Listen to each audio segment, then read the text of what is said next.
Hi guys! Sa ngayon, tuturuan ko kayo guys kung paano nga ba i-fix yung lag sa ating Mobile Legends na laro. Hanggang ngayon guys, 2024 na hindi pa talaga yan na-fix sa mga low-end device. Sa mga low-end device guys. At meron din sa high-end device. Kaya lang, hindi nila alam kung paano nga ba i-fix. May tuturo ko sa inyo mga idol. Kunting tips lang ito pero epektibo. Yan yung talaga content tips pero epektibo mga idol. Sundan nyo lang to hanggang sa huli mga idol. Stay tuned lang kayo. At kung hindi pa kayo nakasubscribe sa ating channel, please hit the like button and subscribe. And don't forget to hit the bell para lagi kayong updated sa mga bagong videos na ina-upload natin.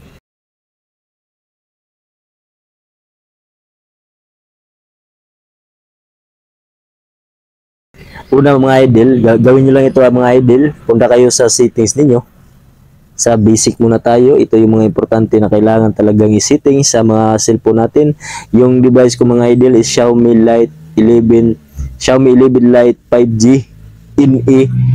Kung naka-Xiaomi kayo mga idol, hindi kahit anong Xiaomi pa yan na mga series, basta naka-Xiaomi kayo mga idol, walang problema, madali lang ito sundan tong step na tutorial natin mga idol. Unang gawin natin, hanapin niyo yung password and security.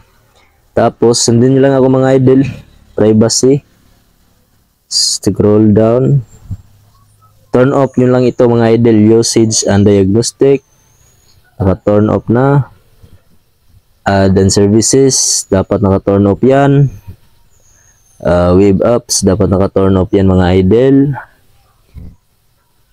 Tapos yun, back tayo. Sundan nyo lang ako. Importante yan mga idol. Dito tayo sa authorization and revocation.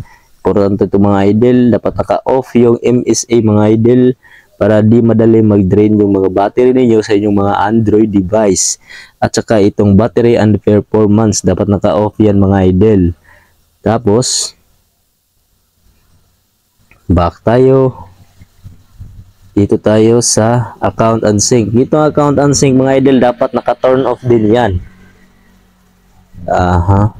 Sa location, dapat naka-turn off tong location mga idol. Yung suggest ko lang naka-turn off to kapag hindi kayo naglalaro ng games, especially sa Mobile Legends.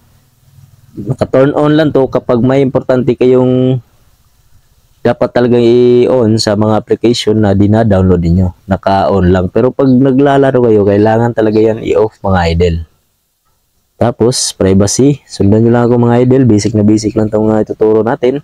Pero kailangan itong mga idol para hindi balag yung paglalaro ninyo. Autofill. Dapat naka-turn off yan idol. Right. Dapat naka-turn off to. Sundan nyo lang ako. Usage and diagnostic. Dapat naka-turn off yan. Dapat off yan lahat mga idol. Yung mga basic lang yan. Yun lang mga idol. May importante ako ipakita sa inyo mga idol. Yung last na tips ko ibibigay. I-download nyo lang to mga idol. Sa Play Store to makikita. Play Store. Kailangan to mga idol.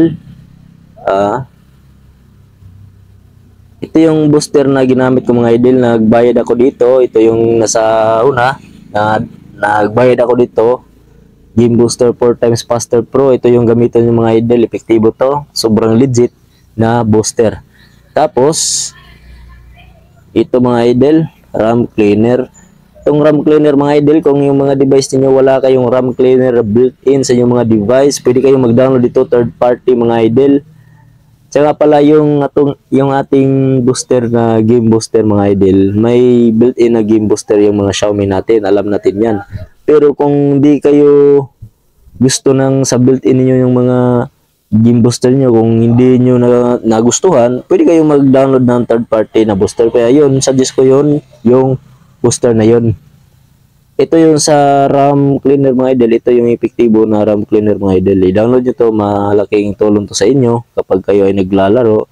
Pero madalasan nyo lang mag-RAM cleaner mga idol. Kasi di recommended yung madalas talaga mag-RAM clean.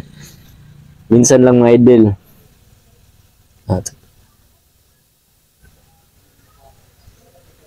Tsaka ito mga idol, download nyo to. Ito yung pangatlo, Unspeeder. Ito yung magpapawala ng mga lags o fix ng mga freeze na moments sa yung mga Android device mga idol. At bagong update lang to kasi yung developer dito ay masyadong active talaga at di niya pinabayaan yung application na to na super legit kasi mga idol, Unspeeder lag remover.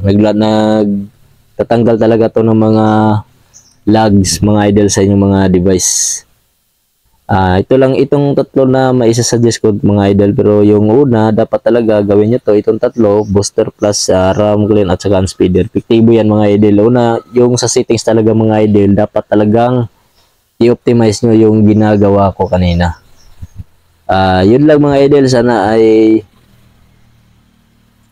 nagustuhan yung mga idol yung tips na binigay ko. Sana ay gagana at epektibo sa inyong Android device. Try nyo mga idol, wala namang mawawala sa inyo.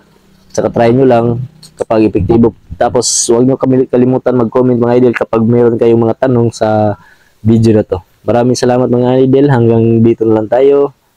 Thank you.